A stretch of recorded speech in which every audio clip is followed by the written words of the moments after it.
dəyərli narahatlı izləyicilər, bu günləri sizə ideal layihəsi olan 3 otaqlı mənzil təqdim edəcəyik.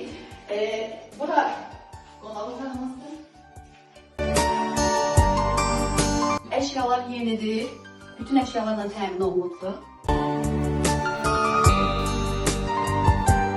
Bura bizim mətbəximizdir, bütün elektrik avadanlıqlarına və mebellər təchiz olunubdur.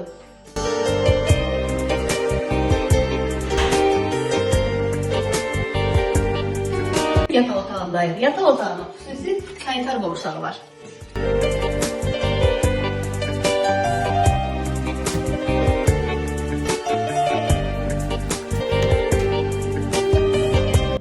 İkinci yataq otağındayıq.